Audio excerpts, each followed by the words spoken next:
Mr. Beast chimed in on the tariff argument, saying that the rest of the world doesn't have a 20% tariff on cocoa beans, making it cheaper to produce outside of the U.S., and he is a U.S. producer. Yes.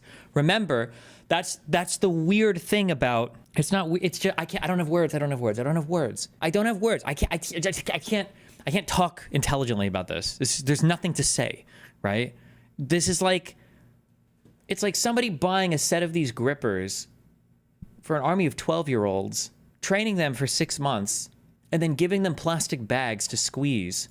And then instead of doing heart transplants, filling the bags with blood and having them follow around people that would have heart transplants with these now trained up 10-and-a-half-year-olds pumping the blood for them in the bag. And that's like the new unironic idea that's being presented for how we're going to keep heart transplant victims alive.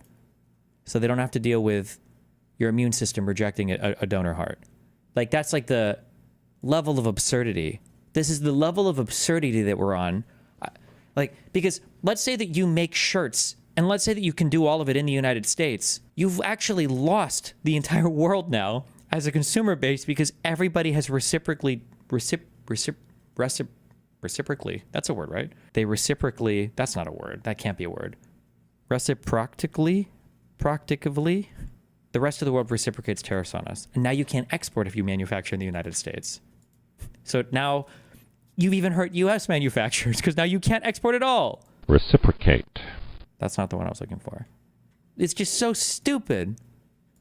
And then creating the value-added larger structure and then sell. Reciprocally. Wait, what? That doesn't sound like a real word. Maybe it is. What I wanted to say No was, politics here, guys. So many people are being hurt by this. Not just that guy. Again, I was talking with a guy who owns a small business in LA, who imports like light bulbs and fixtures and sockets, and then builds these beautiful light pieces, like these custom light pieces for like hotels and big business lobbies and things like that. They're fucked. I mean, if the tariffs don't change, they're fucked. And they don't have an insider call the way Tim Cook does to call and get an exemption, which we got from. That's one of the grossest things too. And I don't know how you guys got tricked into thinking all these billionaire people are your friends.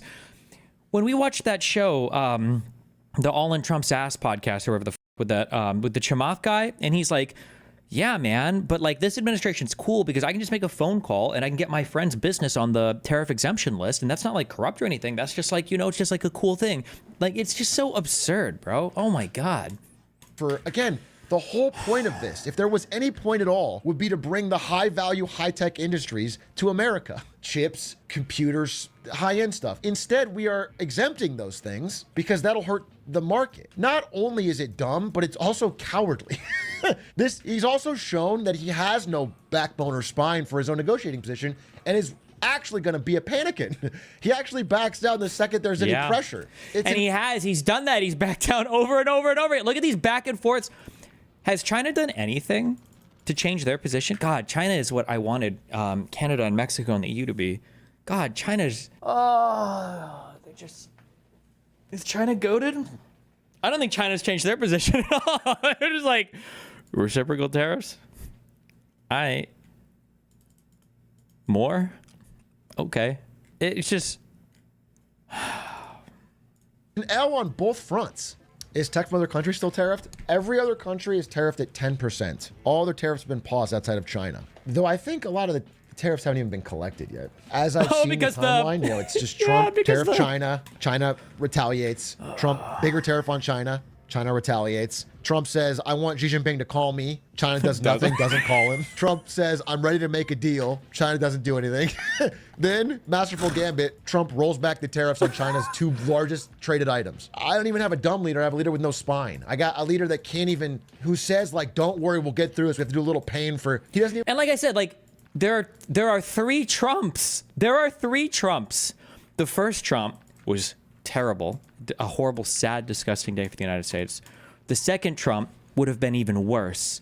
And right now what we have is the third Trump, who is a weak man, a weak, cowardly, spineless man, authoritarian fascist.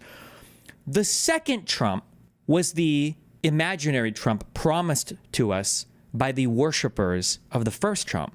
He's a crazy man, and every country on the planet fears an insane man who could at any point in time take you out if you're not comporting with the rules, if you're not doing what, and I'm going to be honest because I'm a human being, okay?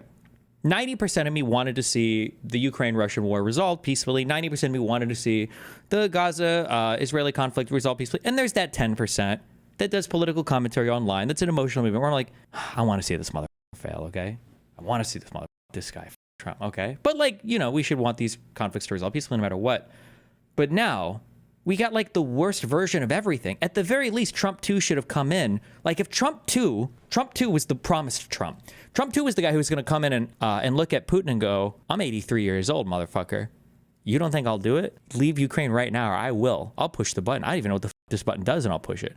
And then it's like, fuck, maybe Putin does reconsider. He's like, fuck, okay, I'll leave Ukraine. I'll figure something out. That was the Trump that was promised to us. We got the worst version of every possible Trump world. Dude, I saw this post. This is so good. This is from a few days ago.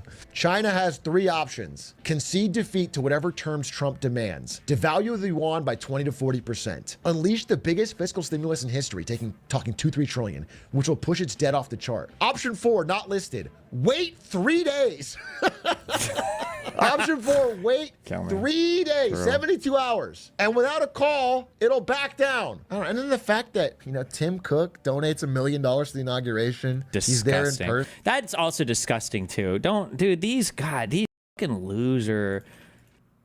These loser tech bros. God, I hate them all. Oh my God, I'm going to become a Luddite in the worst way. These guys didn't do anything. They rolled over Trump. Ooh, Trump. Oh, you're so cool, Trump. Oh. They rolled over in the bitchiest, pussiest fucking way possible. All these fucking tech bros that were learning their jujitsu and MMA to get fucking checkmated that quickly, that easily. Unreal, dude. Get me the out of this planet. So disgusting. I asked my dad, who's very MAGA, what the line was, and he said, when they start burning Jews. I wish he was kidding. Yeah, but I said this before, and you really need to get your mind around this better. And I've been too late to get my mind around this.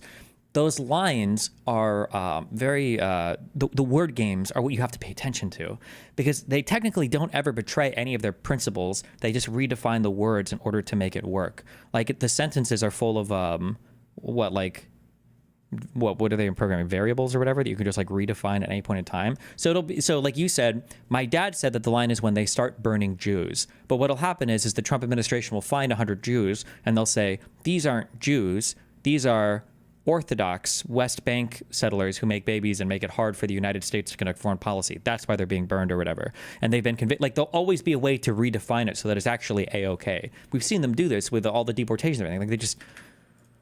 and we are already insane. At 120% debt to GDP running. Oh, yeah. Are they going to ignore the courts? They're not going to ignore the courts. What do you mean they're not going to ignore the courts? They're literally ignoring a 9-0 ruling. No, they're not. That 9-0 ruling was for them. Oh. Oh, that's the game we're playing. My bad. I didn't even consider that we could just lie about how the court ruled. It just wasn't even in my... It was a failure of my imagination. As Olena, was that her name, would say?